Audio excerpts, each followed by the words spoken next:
excited this evening. Woohoo! We are partying it up right now. We are so excited. We're standing here in front of phone bank operators, which are our storytellers. We have 20 people that have done stories for Shelbyville. This is our story. We are so excited to share all of the Shelbyville stories with you this evening. 20 storytellers, 20 wonderful stories, all right here tonight. We are already having fun. We got food and we got friends. What is better than that? Here's some of our phone operators right there. Take a look at them. We are excited that you're here tonight, and we want you to enjoy the show. So is it time to go? It's almost time to go. Be sure to stay tuned. We've got 20 stories coming your way. We'll go to break, and we'll have some DVDs coming your way as well. Shelbyville, this is our story.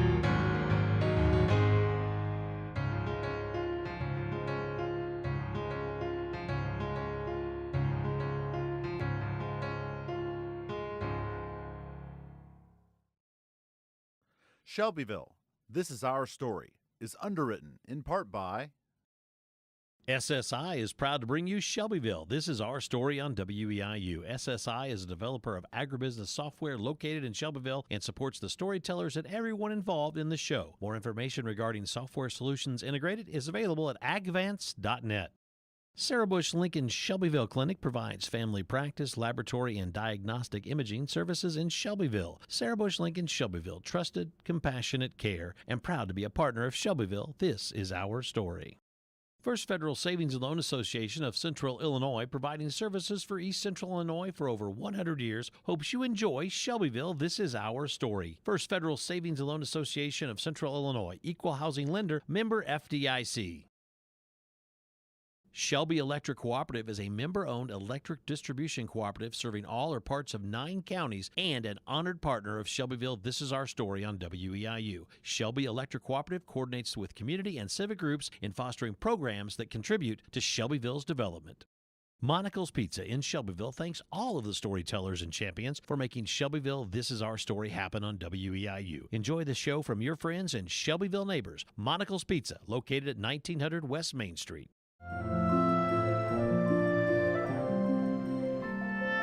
I want to start 20,000 years ago. The last ice age, the Wisconsin Glacier, came this way and it stopped in what was now Shelbyville. And so there's a huge moraine, which is about 100 feet high in some places. The Shelbyville moraine is actually pretty significant because it was the last of the great ice ages, or the last glacier of the last ice age. That came this far south. The Shelbyville moraine, I wanted to mention, it's important really for 3 reasons. It actually created all this wonderful farmland that we have today because it's moving sediment from Canada, from the Great Lakes, from Wisconsin, and it leaves it here in Shelby County. So we ended up with wonderful soil for farming because of this glacier. Second, it was the moraine later on became a major highway for the Native American tribes.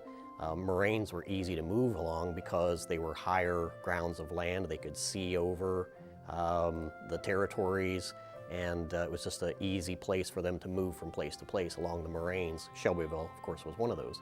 And the third thing is that probably because of the moraine, the lake was built here because the Kaskaskia River cut through the moraine right at the dam.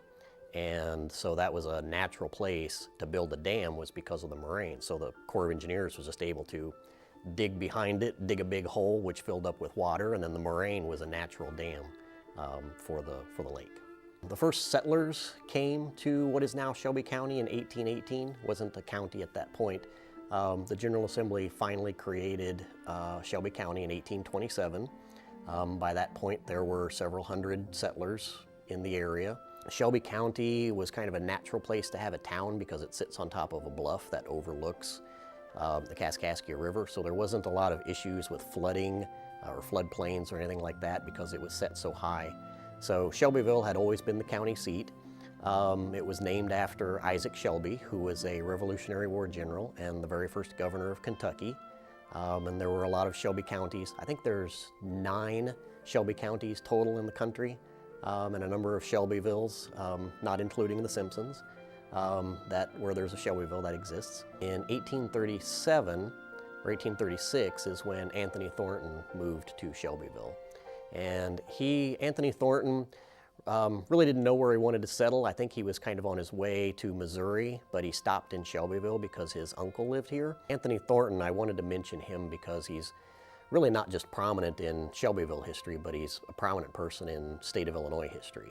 Anthony Thornton was a big-time lawyer here in Shelbyville, and he practiced law with Abraham Lincoln. In 1856, Lincoln was traveling around the state, giving speeches, debating various people, and he came to Shelbyville to have a debate with Anthony Thornton about the issues, slavery. So it was really one of the first debates that Lincoln had on the issue of slavery. This debate is memorialized in a painting that Robert Root did called the Lincoln-Thornton debate. And Robert Root did a lot of research into the individuals. It's hanging right now in our Shelby County Courthouse. Another young attorney by the name of Samuel Moulton, who came to Shelby County in 1849. He also practiced law with Abraham Lincoln. Moulton is really significant in Illinois history as well because he was the author of the bill to create Illinois State University, and he's memorialized there with Moulton Hall in Normal. He was also the author, when he was in the state legislature, of the bill that created a free public school system in Illinois. So we have a free public school system in Illinois because of Samuel Moulton. And then he's memorialized there. Our middle school here in Shelbyville is named Moulton Middle School after Samuel Moulton. I was born and raised here in Shelbyville, and I remember being, just a 10-year-old kid, and I remember on the courthouse square there's this big rock that says Abraham Lincoln practiced here. And I was kind of amazed that Abraham Lincoln, the president, was in my little dinky town practicing law.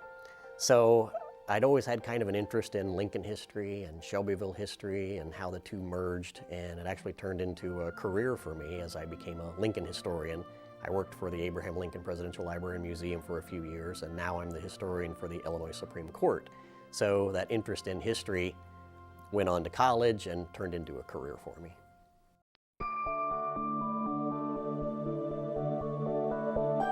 We're very proud of Forest Park. It's a beautiful park. I think for a town our size, it's as nice a park as you could ever encounter. We've got a modern aquatic facility, the water slide, used a lot in the summertime. It's a very popular location. We've got a lot of ball fields, soccer fields. We've got a skate park that we're in the process of rebuilding right now too. And the Chautauqua building obviously is the center of the park. But we also have the sunken gardens, and we're very proud of it. The people that worked on that, I'm just in awe. Every time I see one, when I ride my bike through the park, I stop and give them a hug for all the work they put into that beautiful, beautiful gardens. So we're really proud of that. We have a lot of weddings that take place in the garden. People come there for senior pictures and wedding pictures and engagement pictures. So it's a real asset. We're in love with that. And then, of course, the Daisy Trail also starts in the park. And we've got not only about 7+ miles of paved walking and riding path, but then we've got 5.5 miles of mountain bike trail that I was involved with developing in the last couple of years. So we're really proud of that, and we've got a growing group of mountain bikers that are using that regularly. Our Chautauqua building is a beautiful, one-of-a-kind structure that was built in 1903. It was originally built as a religious revival and performance arena when the Chautauqua building or Chautauqua movement was prevalent. Many communities had buildings. Ours is one of the last surviving, and it is the only one of its kind and the largest ever built. It's kind of the crown jewel of Shelbyville. It's the centerpiece of the park, and it's worth saving. It's a beautiful structure with an unobstructed view of the stage due to its design. It was built in the round. It's a 20-sided building with a radial roof structure that's kind of like a bicycle wheel. So everything is supported from the periphery, and there's no central beams or pillars. Unfortunately, for many years, the city wasn't able to maintain it. So So we started seeing problems with the building. Roof started leaking. We started getting damage to the interior beams. And so now we're in the process of trying to raise money to save the building and fix those beams and put a permanent roof on the building. Over the years, it's been used for a lot of things. We've had a lot of performances there, various city community events and activities. There's a Chautauqua Days event that we have every year. Over the years, many famous performers have been there. President William Taft was there before he was president. We had speeches by many of the famous people of their day. Alison Krauss performed there. Supposedly she won her first fiddling contest in the building, so we're hopeful someday we'll get Alison to come back and perform again when the building's restored. Robert Root, who was a famous local painter and sculptor, actually carved the three muses, we call them, above the stage, and those represent art, music, and drama. And he went on to do a lot of famous works, so that's something that's worth saving the building just on that. It was a great performance center. It's got a lot of life left in it. Supposedly at one time they put 5,000 people in the building on a regular basis at the height of the Chautauqua movement. I don't think I would want to put quite that many people in it today, but we're trying to save the building and keep it. Our park is just a lovely place to visit. Every time I ride through the park, it brings a smile to my face how many people use it.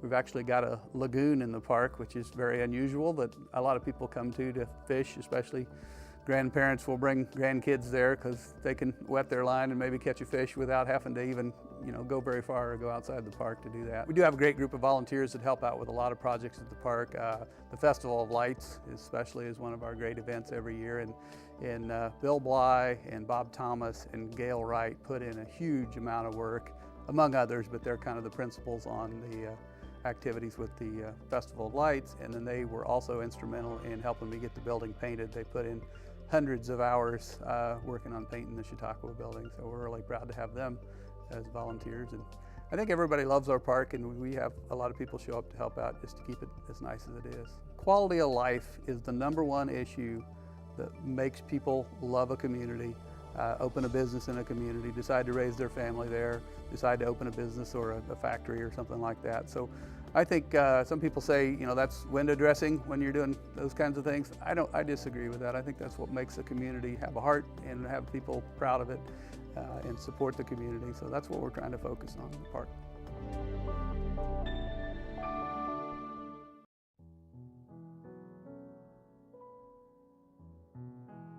This is about Josephine. She was born in 1839 in Ohio, and she moved to Valparaiso, Indiana with her parents when she was just a little girl. And that's where she lived most of her youth. And then her mother passed away, and her dad was an engineer in Chicago. After her mother passed away, she traveled with her father, and that's how she learned about motors.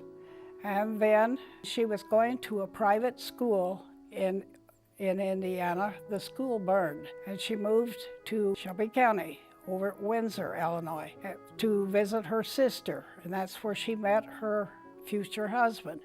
William Cochran was born in Cochran's Grove, and he started the first full-time newspaper, and he and his uncle went into the dry goods business.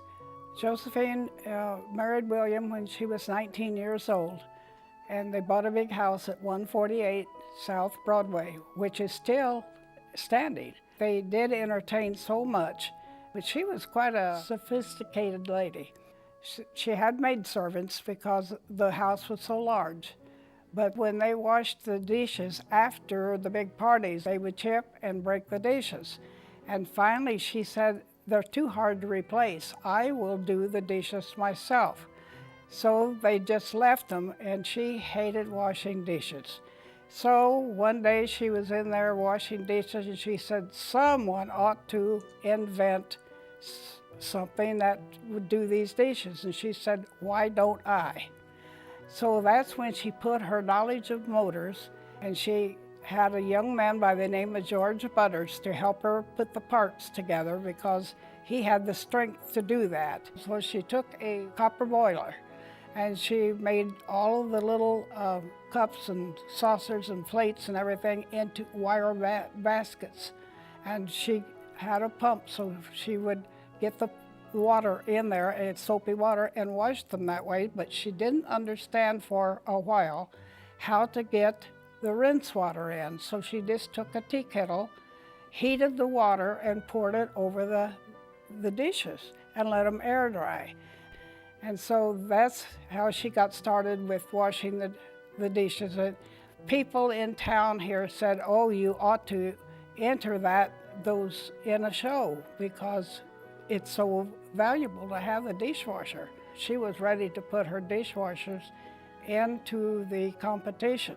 That women were to enter their stuff into a separate building from the men's stuff. But she didn't know that. All she did was put Garris Cochran Machines, or J.G. Cochran, and they didn't know it was a woman until they handed her the award for the best invention of the old shooting capoodle, as we used to say. When they handed her that, then they said they couldn't take it away. They'd already given her the highest award. And she moved up there to Chicago, and she bought an old schoolhouse and converted it into a business. She traveled to the fairs and to the big things that was going on in all the states and sold those dishwashers. And she traveled to all those hotels that had been rebuilt, because when they were rebuilt, they had water and electricity then, and that's just what she needed. After she passed away, then her invention was sold several times, and it wound up with Hobart Manufacturing Company in Indiana, and it's now under the name of KitchenAid.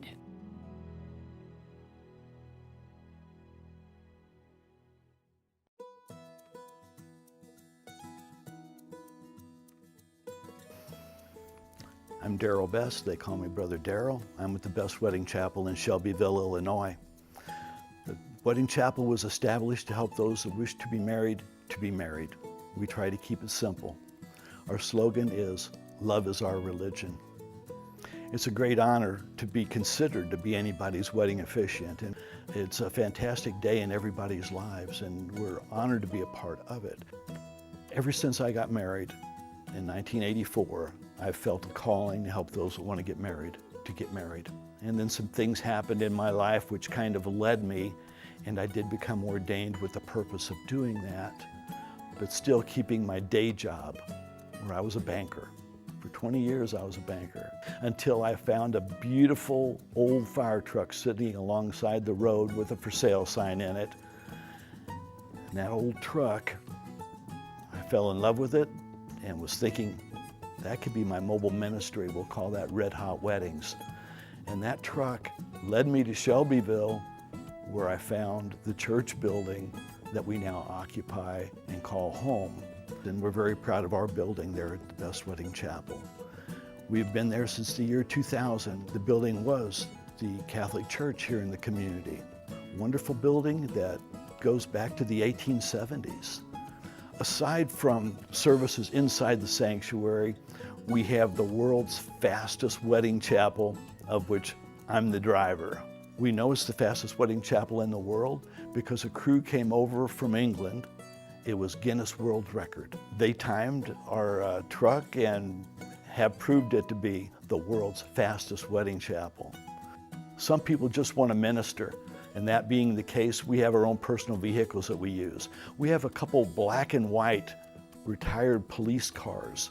We call them our Love Squad cars. In our travels with all the publicity we got, we were very honored to be contacted by a famous international fashion designer from New York City named Betsy Johnson, who invited us to come out to New York City and spend time with her and be involved in a fashion shoot with her.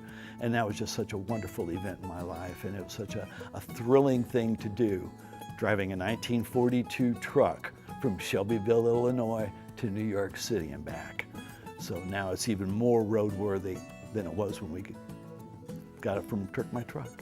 They did it right. They really did a fantastic job on the truck, and they got real nice, a new engine in it, yep, new transmission, new wiring, and they gave it a new lease on life. Shelbyville is now a wedding destination, and we're very proud of the fact that we had a whole lot to do with that, and because of that, we are thankful. We're thankful for the building that we have. We're thankful for the other businesses that come into play and have been created because of the wedding industry here in Shelbyville. We're very proud and honored that we can be a part of that. Peace and love from Shelbyville, Illinois to you all. Those were some great stories. Wonderful stories. We hope you are enjoying the stories from Shelbyville, and I think some people are because the phone started ringing already. That's awesome. That's what it takes. It takes you to get on the phone. If you appreciate this program on your hometown, told by the people that live in your hometown, we need you to call the number on the bottom of your screen.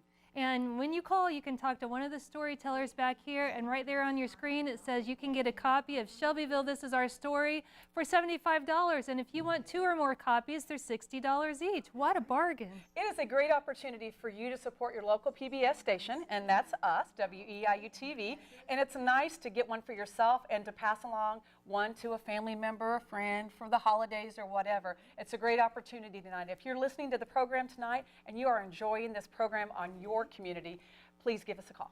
We have 7 operators standing by back there, and there are lots of friends that we have made in Shelbyville. Right there we've got Daryl and John and one of our student interns, Kat, and Sue is on the phone. She's a storyteller as well, and we've got some more over here on this side. We've got Kevin and Mrs. Best, and then we have Freddie over here, and we've got another phone ringing, so keep those phones ringing, get those copies of those DVDs. Our goal for this break is to get 10 people to call. So if you're out there and you love what you're watching right now, call in to support your local PBS station. We have had a blast working with the people from Shelbyville. Absolutely, we have. We've had a lot of fun. We didn't know a lot about Shelbyville going into the town, but we know a lot now, and you're going to learn so much tonight as well. From the moment we walked in and we got a champion group together, which is a group of people, and a lot of them are here tonight, they helped get people to volunteer to be storytellers, and here we are tonight with this program that's about not quite 2 hours long in length.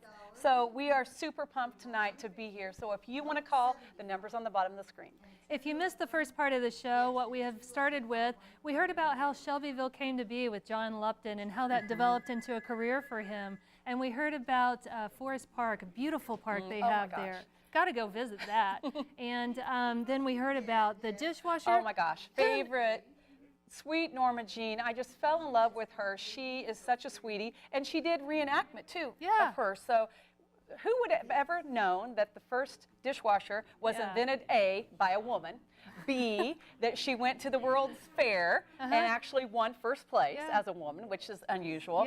And she's from Shelbyville. There's Sweet Norma Jean right there. Wave, Sweet Norma Jean. Hi, give us a wave. Norma There she Jean. is. So sweet. I call her Sweet Norma Jean because that's my mama's name. So immediately when I knew her name was Norma Jean, I had to give her the sweet too. And indeed she is. Yeah, absolutely. And then we also had the story of Best Wedding Chapel, and we have Brother Daryl over here, and I'm going to take a moment and I'm going to talk to Brother Daryl. So thank you so much for sharing your story and all of the love that you have going on in Shelbyville, and we've got a lot of love going on here tonight too. But I hear you have some new and exciting different things coming your way in the future. You want to tell us about that? Yes, I'd love to.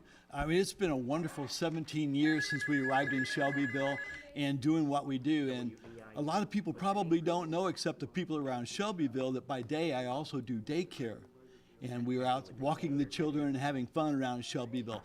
And I'm going to be semi-retiring from the daycare part of the job so that I can go out into the world during the weekdays and help folks that need to get married or want to get married, and I want to travel. So you'll have a mobile ministry. I'll have the mobile ministry, whether it be in the mobile wedding chapel, whether it be in one of the chapel's vehicles, or whether it be in my own personal vehicle. And I want to go out, help people during the week get married, and maybe get back into the prisons a little bit heavier now. All right. And eventually take that big truck of mine out on the road and see America and marry as many people as I can. Well, there you go. And so if you're looking to get married, you know he's out there and he's on his way. So thanks for sharing that story as well. Thank you. Dana, back to you. Well, fortunately, I'm already married to this wonderful man, so I can't take advantage of that, but hey, maybe we can renew our vows at some point. So right now, the phones are quiet. We do have a couple people on the phone, but if you're sitting there right now and you're like, wow, this program is amazing. It's the best program that I've ever seen on Shelbyville. So Shelbyville, this is our story, has been a great opportunity for WEIU and the staff here to get to know the people from Shelbyville. We could not do it without our underwriters. You will see their names at the front of the program and at the end of the program as well, so we'd like to thank them. If you like this program and if you love local and you love the history of your community, give us a call right now. The phone number is at the bottom of the screen. For a $75 gift to WEIU, we would love to send you a DVD of the program you're watching tonight without our breaks in it. We won't be in it, thank goodness. And then for $60, you can get 2 or more. There's $60 a piece. So what a wonderful gift to share with family, friends, give to your children. It's a treasured item, something that's something that can be special for the family to have for years. Right. You know, when we think about giving a gift of love to a loved one, like for the holidays, for Christmas, it's so hard to find something to give, especially to our older parents, Something aunt and extra uncles. special. Something special. You know, we love that we do a program that's all about your community, and I guarantee you tonight at some point you're going to learn something that you never knew about Shelbyville. No, that's awesome. Another caller is calling in. If you're sitting there and you're thinking, should I call, should I not? Yes, do it, because you don't want to miss out on this opportunity to say thank you to the folks from Shelbyville for representing their great community and sharing it with you. It's so much fun when people call in and they get to talk to their friends that live here in Shelbyville, and then we will give your shout out on the television as well. So if you do call, we would love to just give you a shout out and thank you on air for giving to this station. We do have a shout out. EIU Provost, Dr. Gatrell, was here just a little bit ago. We thank you for showing up and yes, and being here and being a part of our celebration. And he gave a gift of support tonight. So thank you, Dr. Gatrell, for that. We appreciate that. You know, we are sitting here on the campus of Eastern Illinois University, very blessed to be able to call WEIU part of EIU. And we love working here. We are a partial PBS station. So, wow, we're able to go out to the community and we're able to meet these great folks and say, wow, would you be a part and be partnerships with us so we can put a program on about your community? We are sharing Shelbyville with the world tonight. We cover 22 counties in Illinois and partly into Indiana. And we're also streaming online tonight as well at weiu.net. And so we've had some calls from some folks saying, hey, I can't get it online. Well, you might want to check your plugins because there's a media player out there that you need to make sure that you've got. So please make sure that you're watching and you can tune in online. So just check your plugins. Sometimes if it doesn't work on a mobile app, you might want to get on a laptop or a desktop computer. Okay, somebody did call John Lepton's daughter called from Springfield, niece, something? Sent her a text of him being on TV, so it's kind of cool. So if you're out there and you're enjoying this program, get on your phone, text your friends, text your family, and say, watch WEIU right now, because you're seeing people from your community that are supporting your community. So we're excited about that. I've got a couple of shout outs here. We have Kathy from Effingham and we have Joyce from Assumption. Thank you so much. Yeah, wow. Thank you. That's great. Okay. I used to teach in Assumption, so that's really neat. I haven't Thank you. talked to anyone from Assumption in a long time. That's awesome. So we want to know where those Shelbyville people are. Are you out there and are you enjoying the program tonight? There is so much more. Yes, there is. And let me give you just a little hint of what's coming up in the next break. We're going to hear about Lake Shelbyville. Which is a great story. Yes. Corey did a fabulous job. We're going to hear about SSI, an artist, the library, and something really cool right there, something really retro. Oh, stay right. Yes, it's a really neat program. And we'll talk more about that when we come back from our break as well, because it was fun. It was fun listening to him and talking about, he is the only bobby pin factory left in the United States. Oh, don't give it all away. Oh, sorry about that. I was so excited in the image, the things that he brought in were just beautiful to photograph, and so that's a really vibrant story. Yeah, so we've got lots of great stories coming up. Keep those phones ringing right there. We have another person calling in. We want to give out some more shout outs. Amy, you got any more over there? Not just yet. They're writing some more information down, and once we get those names, we'll say thank you to our new friends. Are we going to send them back now, or are we ready to send them back to the show? You ready to go back to the show? Okay, we're going to go back to Shelbyville. This is our story. You can still call in, but we'll be right here.